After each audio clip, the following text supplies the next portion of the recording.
The man who laughed while humiliating a cleaner was fired by the very company he built. And the woman he drenched in champagne? She walked out, hand in hand with her husband, a U.S. Army officer who taught him that true power. The bright glass walls of Henderson and Vale Corporation shimmered under the morning light. Employees hustled across the marble floor, their polished shoes clicking rhythmically like an orchestra of ambition. It was another Monday, a day of presentations, deadlines, and pretended smiles. At the far end of the conference room stood Jonathan Vale, the company's CEO, a man whose reputation was built on arrogance as much as success. His navy blue suit was tailored to perfection, his smirk sharper than his words. Around him, a handful of executives watched carefully, trying to anticipate his moods. Everyone feared Jonathan. He liked it that way. A quiet knock interrupted the tense silence. The door opened slowly, and Maya Carter, the office cleaner, stepped in with her small cart. Her uniform was simple, her face humble, but her eyes, gentle and focused, carried a quiet dignity. She was there every morning before anyone else, polishing the boardroom's glass table, making sure everything was spotless. "Can you hurry up, Maya?" one of the assistants snapped. "Mr. Vale has a meeting in 5 minutes. "I'll be done in 2, Maya said softly, keeping her eyes down. Jonathan smirked. "No rush, we have time for the help, don't we?" His tone dripped with sarcasm. The others chuckled uneasily. Maya ignored the laughter, focusing on wiping a glass of spilled coffee near his chair. As she leaned forward, Jonathan noticed the champagne bottle resting beside the conference table, left over from a celebration the night before. Something dark flashed in his eyes. Maybe it was boredom, or maybe the cruel amusement of a man who'd never been told no. He picked up the half-filled bottle and said loudly, "You missed a spot, Maya. Maybe this will help you clean faster." Before anyone could react, he tipped the bottle forward, pouring cold champagne over her head. The liquid splashed down her hair, her shoulders, soaking her uniform. A stunned gasp filled the room. Maya froze, her hands trembling. Champagne dripped down her face, glistening like shattered dignity under the fluorescent lights. For a second, time stopped. "Sir, what are you doing?" one of the female executives whispered in horror. Jonathan laughed. "Oh, come on, lighten up. It's just champagne. She should be grateful. It's the most expensive thing she's ever touched." The laughter that followed was forced, nervous. The assistants exchanged shocked glances. No one dared to move. Maya stood still, eyes closed, breathing slowly to hold back tears. Her father had taught her long ago, never let cruel people see you break. She turned away quietly, picked up a cloth, and began cleaning the spill on the floor, still drenched, still silent. But she didn't realize someone was watching. Through the glass wall of the boardroom, a tall man in a U.S. Army officer's uniform stood frozen. His name tag read Major Ethan Carter. His eyes, calm, steel grey, narrowed as he took in the scene, his wife, humiliated, soaked in champagne, while a smug CEO laughed at her pain. Ethan had come to surprise her that morning after returning from deployment. He hadn't even called, he just wanted to take her out to breakfast. But now, standing there, his heartbeat thudded in his ears. Jonathan finally noticed him outside the glass. "Who's that? Another cleaner?" he joked, smirking at the reflection. One of the assistants stammered, Sir, that's Major Carter. He's Maya's husband." The room went silent. Jonathan's grin faltered, but only for a second. "Army, huh? Well, maybe he can teach his wife how to take a joke." Ethan stepped into the room slowly, his boots echoing on the marble floor. "A joke?" His voice was calm but carried weight, every syllable steady, controlled, dangerous. "Is that what you call pouring champagne on my wife?" Jonathan chuckled nervously, straightening his tie. "Listen, Major, this is just a misunderstanding. I was, lightening the mood." Ethan's gaze locked on him. "You humiliated her," the executives exchanged, terrified glances. The tension was suffocating now. Even the air conditioning seemed to stop humming. Maya tried to intervene, her voice trembling. "Ethan, please, it's fine. Let's just go." But Ethan didn't move. His posture remained military straight, his tone steady. "No, it's not fine. Not when a man like this uses power to degrade someone who can't fight back." Jonathan raised his hands mockingly. "Are you threatening me, soldier? Because I can end her job with one call." Ethan took a step closer. "And I can end yours with one report.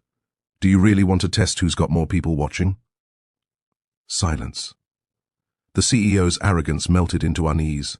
Maya, still dripping, looked up at her husband. "Please, Ethan," she whispered, "don't make a scene." He turned to her, his expression softening. "You didn't make a scene, Maya." "He did." Jonathan forced a laugh, but it cracked under pressure. All right, maybe I crossed a line." Ethan's eyes didn't waver. "You did more than that." He reached into his pocket, pulled out a phone, and snapped a photo of the soaked conference table and of Jonathan Vale still holding the champagne bottle. "Let's see how your board feels about this kind of leadership." Jonathan's face went pale. Around him, the staff exchanged uneasy looks. Some even took out their phones. The tide had turned. Maya stood quietly, watching her husband stand up for her in the place where no one else dared to. For the first time that morning, the CEO didn't feel powerful. He felt small. And deep down, everyone in that room knew this was just the beginning. The next morning, Henderson and Vale Corporation wasn't buzzing with its usual confidence. Whispers floated through the hallways like smoke, thin, invisible, and impossible to ignore. Everyone had seen the video. Yes, the video. Someone from the conference room had secretly recorded the entire scene, Jonathan Vale laughing as he poured champagne over Maya Carter's head, the shocked reactions. And then the moment Major Ethan Carter walked in. By dawn, it had already spread across employee group chats, leaked to social media, and even landed on a popular business ethics forum under the title CEO Abuses Cleaner. Military husband steps in. Jonathan arrived at the office 2 hours late. His suit was perfect as always, but the confidence in his stride had cracks.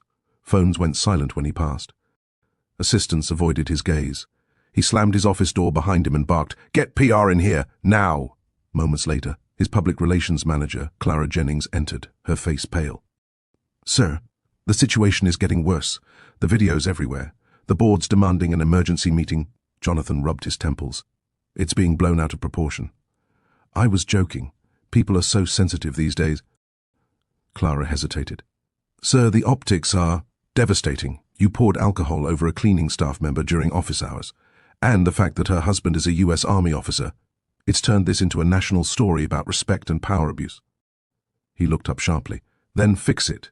Get our lawyers to issue a statement saying it was all a misunderstanding. Offer her some hush money if needed." Clara sighed quietly. "Sir, she already refused any payment. And the Major, he made a public statement this morning." Jonathan froze. "What kind of statement?" Clara read from her tablet. "Humiliation is not leadership. Integrity is. My wife has worked in that building for 5 years, never missed a day, never disrespected anyone. She may not have power or wealth, but she has dignity. And no one, especially a CEO, has the right to take that from her." Jonathan's jaw clenched. "He's grandstanding, trying to play the hero." "Sir," Clara said softly, "people see him as the hero now, not you." Meanwhile, on the other side of the city, Maya sat quietly at her kitchen table, her hands wrapped around a mug of tea. Her eyes were tired but calm. Ethan sat beside her, scrolling through his phone. News outlets were calling, reporters were messaging. Everyone wanted an interview. "I didn't want all this," Maya said softly. "I just wanted to forget it happened." Ethan nodded. "I know. But some things shouldn't be forgotten." She glanced at him, her voice trembling. "I've worked there for years, Ethan. I cleaned their offices while they celebrated promotions and bonuses. I smiled even when they ignored me. But yesterday, I felt invisible." He reached for her hand. "You're not invisible. Not anymore. Back at Henderson and Vale, the board meeting was brutal. The long mahogany table was surrounded by 12 directors, each with their own agenda. But today, they shared one goal: damage control." Jonathan stood at the head, pretending to be composed. "Let's not overreact. This will pass." One of the senior directors, Eleanor Brooks, leaned forward. "Pass? Jonathan, we've had clients pull out of contracts this morning. Investors are demanding answers. The Army is investigating your conduct toward an officer's spouse." Jonathan's face hardened. "I didn't assault her. It was just champagne. Assault isn't always physical," Eleanor replied coldly. "It's about humiliation. And you did it in front of witnesses. We can't afford your arrogance anymore." A heavy silence fell. Then another board member spoke. "We're voting on temporary suspension until further review." Jonathan's eyes widened. "Suspension? Are you insane?" No one answered. The boardroom that once hung on his every word now ignored him. The vote passed, 9-3. As he stormed out, reporters swarmed the building's lobby. Cameras flashed, microphones thrust forward. "Mr. Vale, do you regret what happened? Is it true your company offered money to silence her? How do you respond to the Major's statement?" Jonathan shoved through them without answering. That afternoon, Maya returned to the office to clear out her supplies. She expected more whispers, maybe pity, but when she entered, the atmosphere shifted. Employees stood quietly, some nodding respectfully. Even the receptionist looked up and said gently, "Mrs. Carter, we're sorry for what you went through." Maya offered a faint smile. "Thank you. I just came to collect my things." As she packed her cleaning supplies into the cart, Clara, the PR manager, approached. "Maya, I'm so sorry. What he did was wrong. Everyone here knows that. I appreciate it," Maya said, keeping her tone calm. Clara hesitated, then added softly, "The board has suspended him. He's under investigation. You might be hearing from HR soon. They want to issue a formal apology." Maya paused, then smiled faintly. "I don't need their apology. I just hope they learn something from it." Ethan arrived a few minutes later, in uniform again, his presence commanding but kind. He placed his hand gently on Maya's shoulder. "Ready?" She nodded. As they walked toward the exit, a small group of employees began to clap, quietly at first, then louder. It wasn't a cheer for revenge, it was a gesture of respect, for the woman who had been humiliated and still carried herself with grace. Maya's eyes filled with tears, but she didn't cry. She simply smiled, knowing that even in pain she had reminded people of something simple yet powerful: humanity. Outside, reporters called out again, this time directing their mics at Ethan. "Major Carter, any comment on the CEO's suspension?" Ethan stopped, looked straight at the cameras and said, "I didn't come here to destroy anyone's career. I came to remind people that power means nothing without respect." With that, he turned, took Maya's hand, and the two walked away, leaving behind a building that would never be the same again. But this wasn't over yet. Because behind closed doors, Jonathan Vale wasn't planning to apologize. He was planning to fight back. The city skyline gleamed coldly that night, lights flickering like restless thoughts inside Jonathan Vale's penthouse. The once proud CEO sat by the window with a half-empty glass of whiskey in hand, his reflection fractured by anger and humiliation. The world had turned on him overnight. Investors, partners, and even old friends had vanished faster than champagne bubbles. He scrolled through his phone, headline after headline: CEO suspended for publicly humiliating cleaning staff, military officer defends wife, internet applauds. Each one was another dagger to his ego. He slammed the phone onto the glass table. "I built that company! Me!" he roared into the empty room. His voice echoed off the marble walls. "And now I'm being crucified for one stupid joke?" A knock came at the door. His lawyer, Martin Hale, stepped inside cautiously. "Jonathan, the board's not backing down. The shareholders are voting tomorrow to remove you permanently." Jonathan's eyes narrowed.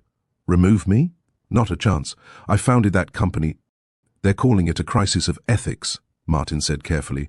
"The media's painting you as the symbol of corporate arrogance. And the Carters, what about them?" Jonathan snapped. "They've become a movement," Martin replied. "People are rallying behind them. Maya's story is being shared everywhere. The cleaner who stood tall. Sponsors, veteran groups, even charities are reaching out to support her." Jonathan's jaw tightened. "She's a cleaner, Martin, a cleaner, and now she's some kind of saint because I poured a drink on her." Martin hesitated.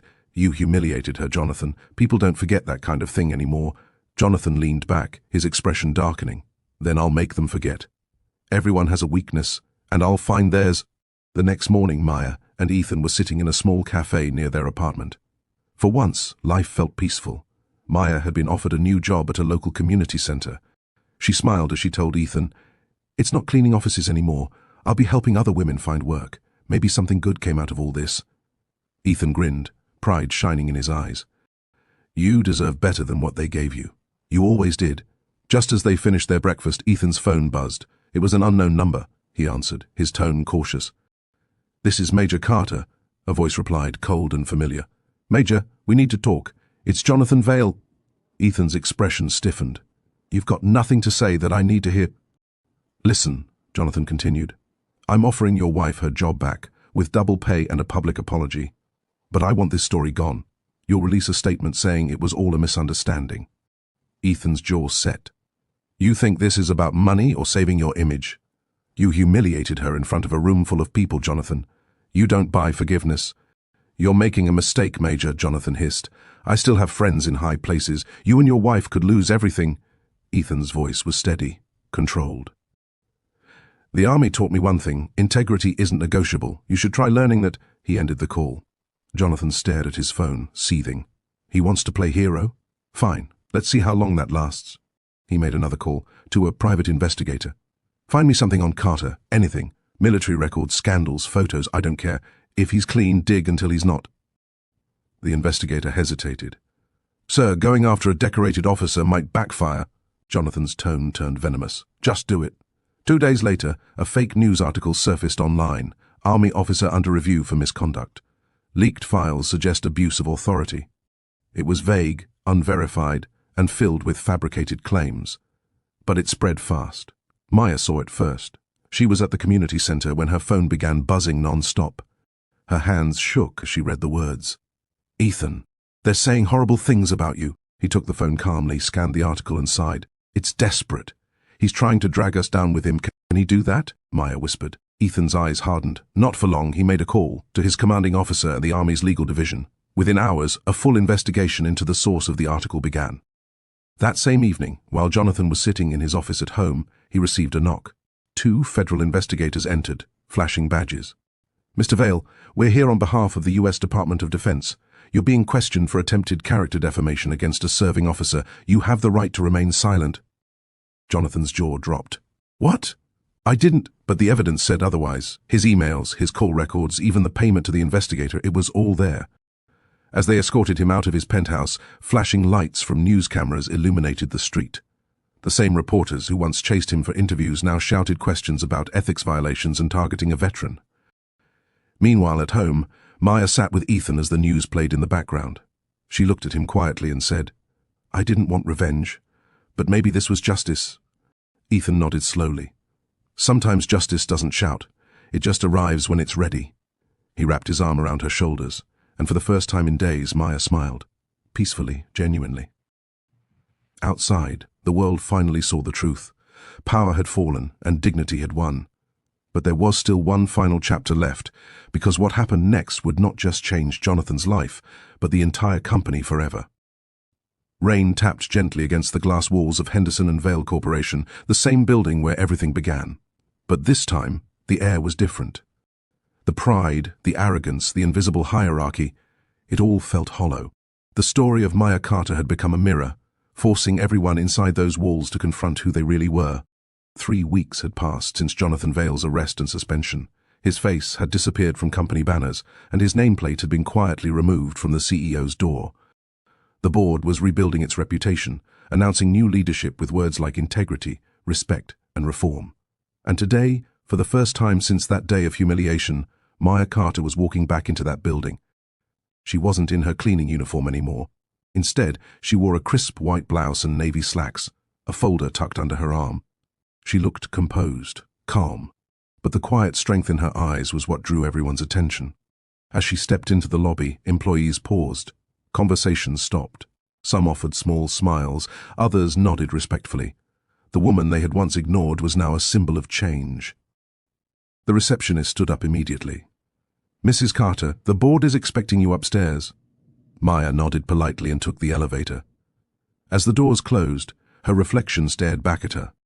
She remembered that same elevator weeks ago, how she had ridden it down soaked, trembling and silent. Now she rode up with her head high. Inside the boardroom, the directors rose to greet her. At the head of the table sat Eleanor Brooks, now the interim CEO. "Mrs. Carter," Eleanor began warmly, "thank you for coming. Please have a seat." Maya sat down, her hands steady. Eleanor continued, "We wanted to meet with you personally. The board has officially terminated Mr. Vale's contract, effective immediately. We've also implemented a zero-tolerance policy on workplace harassment and launched an ethics training initiative in your name, the Maya Carter Workplace Dignity Program." Maya blinked, surprised. "In my name?" "Yes," Eleanor said. "Your courage exposed what too many people overlook. You reminded us that respect should never depend on a title. You gave this company a chance to be better." Maya took a slow breath. "I didn't do it to make a statement. I just wanted to be treated like a person. That's exactly why it mattered," Eleanor replied softly. Meanwhile, in a courthouse across town, Jonathan Vale sat in a grey suit that no longer fit his ego. His once perfect hair was unkempt, his eyes sunken. His lawyer whispered, "If you plead guilty to defamation and misconduct, they'll drop the criminal charges and settle on community service. It's the best deal you'll get." Jonathan didn't respond. The last few weeks had stripped him of everything: his company, his reputation, his power. The same arrogance that once filled his voice was now gone, replaced by bitter silence. When the judge entered, everyone rose. Jonathan stood with shaking hands. The clerk read the charges aloud: intentional defamation of a military officer, workplace harassment, and corporate misconduct. Jonathan's lips barely moved as he said, "Guilty." The courtroom murmured. The judge nodded. Mr. Vale, this court sentences you to 100 hours of community service and mandates your participation in the Workplace Dignity Program, founded, ironically, by the woman you once humiliated.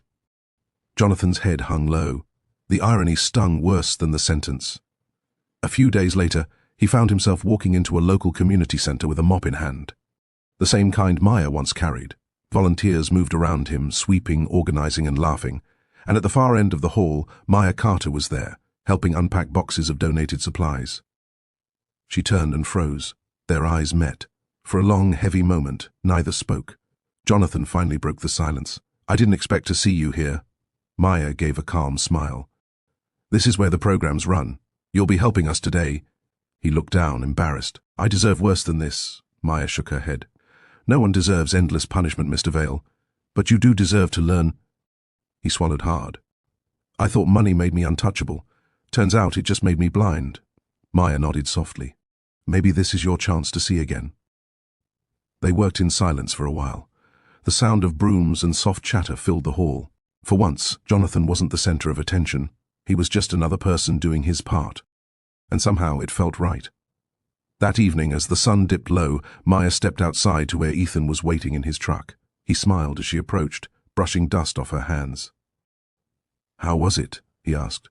She exhaled slowly. "Strange, seeing him like that. I thought I'd feel satisfaction, but instead I just felt peace." Ethan nodded. "Forgiveness isn't weakness, Maya. It's freedom." She smiled faintly. "Then I guess I'm finally free." He took her hand gently. "You've always been stronger than you think." As they drove off, the city lights glowed around them, no longer symbols of power or pride, but of renewal. In an office somewhere, a new plaque gleamed on the wall, the Maya Carter Dignity Initiative, because every voice deserves respect. And somewhere in that same building, a cleaner hummed softly as she worked, knowing that now, every person who walked those halls would remember her story.